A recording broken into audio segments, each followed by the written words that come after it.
सृष्टि की उत्पत्ति कथा। पृथ्वी बोली, भगवान, मैं आपके बरहा तथा मथुरा क्षेत्र की महिमा सुन चुकी। प्रभु, मैं अब पृथ्वी यज्ञ के संबंध में जानना चाहती हूँ कि यह क्या है और इसे किस प्रकार आरंभ करना चाहिए। सर्वप्रथम किसने इस यज्ञ का शुभारंभ किया तथा इसका प्रयोजन एवं स्वरूप क्या है। भगवान वराह कहते हैं, देवी, सर्वप्रथम मैंने स्वर्गलोक की रचना की, जो देवताओं का पहले आवास बना।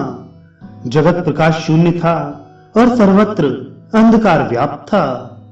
उस समय मेरे मन में ऐसा विचार उत्पन्न हुआ कि चर और अचर प्राणियों से संपन्न तीनों लोकों का सृजन करूं।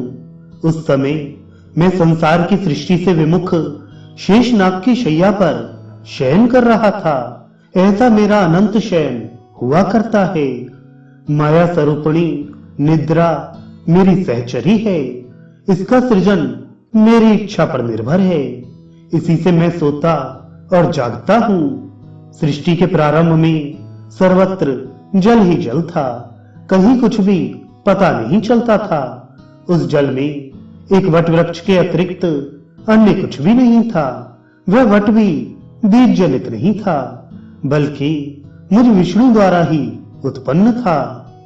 माया का आश्रय लेकर एक बालक के रूप में मैं उस पर निवास करता था। मेरी आज्ञा पाकर माया ने चर और अचर से परिपूर्ण तीनों लोकों को सजाया है। ये सभी मेरी आंखों के सामने है। शुभे, मैं ही इस विविध वैचित्र्योपेत चराचर विश्व का आधार हूँ। समयानुसार मैं ही बड़वा मुख नामक अग्नि बन जाता हूँ। माया मेरा ही आश्रय पाकर काम करती है, जिससे सभी जल बड़वानल से निकलकर मुझ में लीन हो जाते हैं। प्रलय की अवधि पूरी हो जाने पर लोक पितामह ब्रह्मा ने मुझसे पूछा कि मैं क्या करूं। तब मैंने उनसे यह वचन कहा, ब्राह्मण, तुम यथाशीघ्र सुर असुर एवं मानवों की सृष्टि करो। देवी, इस प्रकार मेरे कहने पर ब्रह्मा ने हाथ से कमंडल उठाया और उसके जल से आचमन कर देवताओं की सृष्टि का कार्य आरंभ कर दिया।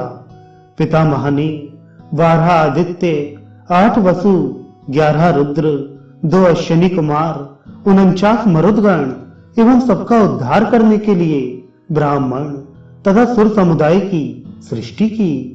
उनकी भुजाओं से क्षत्रियों की, उरुओं से वैश्यों की तथा चरणों से शूद्रों की उत्पत्ति हुई। देवी, उन्हीं से देवता और असुर सबके सब धराधाम पर विराजने लगे। देवता और दानवों में तप तथा बल की अधिकता हुई।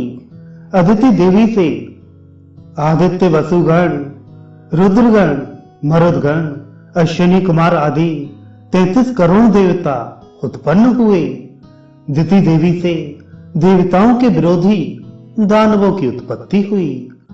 उसी समय प्रजापति ने तपोधन ऋषियों को उत्पन्न किया। वे सभी तीव्र तेज के कारण सूर्य के समान प्रकाशित हो रहे थे। उन्हें सभी शास्त्रों का पूर्ण ज्ञान था। अब उनके पुत्रों तथा पौत्रों की संख्या सीमित न रही। उन्होंने एक निमि हुए। उन निमि को भी एक पुत्र हुआ जो आत्रेय नाम से प्रसिद्ध हुआ। वह जन्म से ही सुंदर, संयत चित्त एवं उदार स्वभाव का था। वह मन को एकाग्र कर अविचल भाव से सावधान होकर तपस्या करता। वसुंधरे, पंचाग्नि तापना, वायु पीकर रहना, भुजा ऊपर उठाकर एक पैर से खड़े रहना, सूखे पत्ते एवं जल ग्रहण करना, शीतकाल में जल शयन करना, फलों के आहार पर रहना तथा चांद्रायण व्रत का पालन करना, ये उसकी तपस्या के अंग थे। इन सभी नियमों का पालन करते हुए वह 10,000 वर्षों तक तपस्या में लीन रहा। इतने में कालवश उसका देहांत हो गया। ऐसे स्वेक पुत्र की मृत्यु से निमि का हृदय शोकपूर्ण हो गया। इस प्रकार पुत्र शोक के कारण ये निमि दिन रात चिंतित रहने लगे।